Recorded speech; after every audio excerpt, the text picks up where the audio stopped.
So the Ottoman Empire, may Allah reward them, did an amazing job in establishing Islam. However, it wasn't just this. Many of us already know about this. We know that they conquered Constantinople. But as I said, there's much that we don't know. For example, many of us aren't aware of the time that Muhammad al-Fatih, rahimahullah, fought against Dracula. You've heard of Dracula before? When I say Dracula, you're probably thinking of a vampire. And you're saying, yeah, Musa, you're telling me that Muhammad al-Fatih fought a vampire? What's next? He fought Superman? No.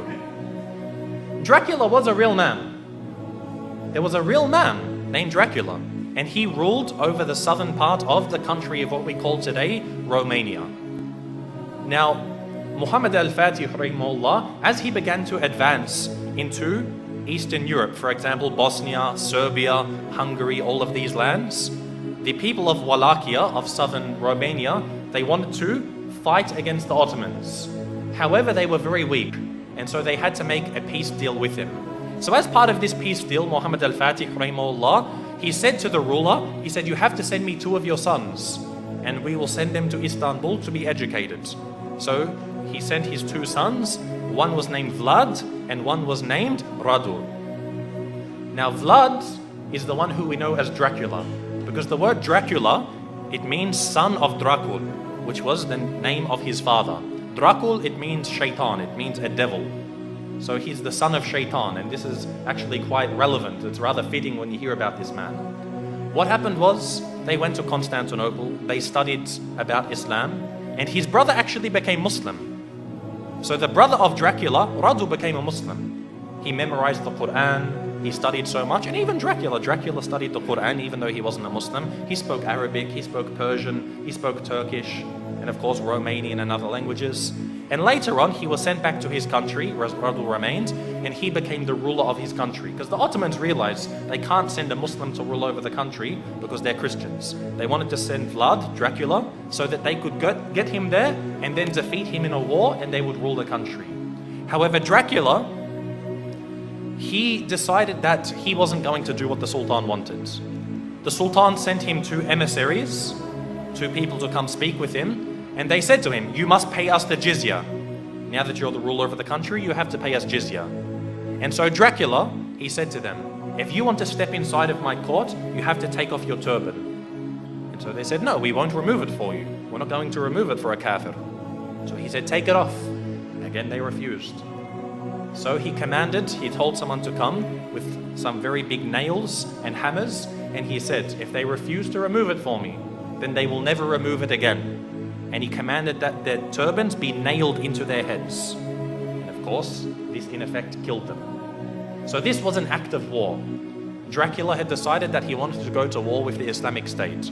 And so Muhammad al-Fatih, rahimahullah, he sent a massive army to go fight against them.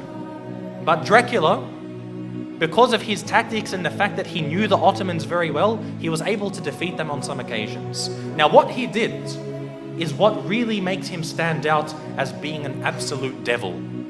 Dracula, what he did is when they would kill a person, or sometimes they wouldn't even kill him, they would capture them, he did something which is called impaling.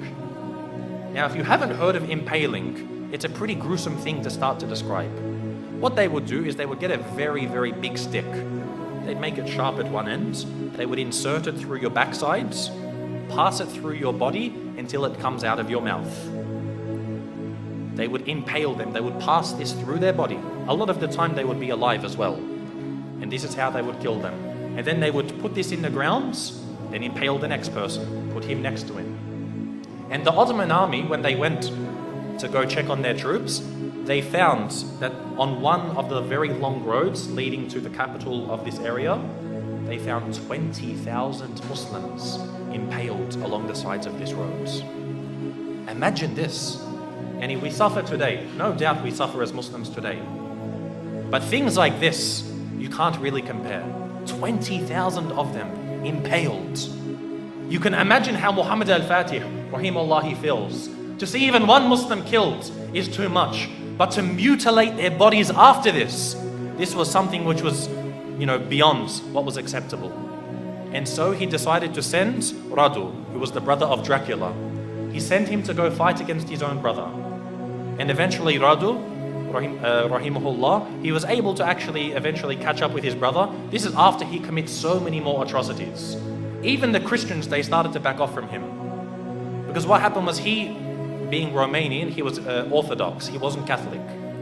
But he actually said to the Pope, he said, if you give me some more troops, I'll become a Catholic for you. Anything you want, I'll change my religion for you. He couldn't care. He wasn't a man of true belief. He was only a man of pragmatism on the battlefields. And so even the Christians started to distance themselves from him. However, the Muslims, they caught up with him and they faced him in battle. And it's unclear if the Muslims killed him or if his own people turned upon him and killed him. But either way, Dracula was killed. And the Ottomans, the Muslim army, defeated Dracula. And so what they did was they removed his heads and they took it to the city of Istanbul and they put it on a very, very large stick. They impaled his head and put it at the gates of Constantinople, where it stood for about 2-3 months, to say, if you want to be like this man, wage war against us. This was the demise of Dracula. And again, as Muslims, most of us won't even know about this. How many people know that Dracula was a real man? And we as Muslims, we fought him and we killed him. You know how they say garlic kills Dracula, or a silver bullet to the heart, or a wooden stake? None of these kill Dracula. Muslims kill Dracula. So anyone who wants to follow the way of Dracula, they will face the same wrath from the Muslim Ummah.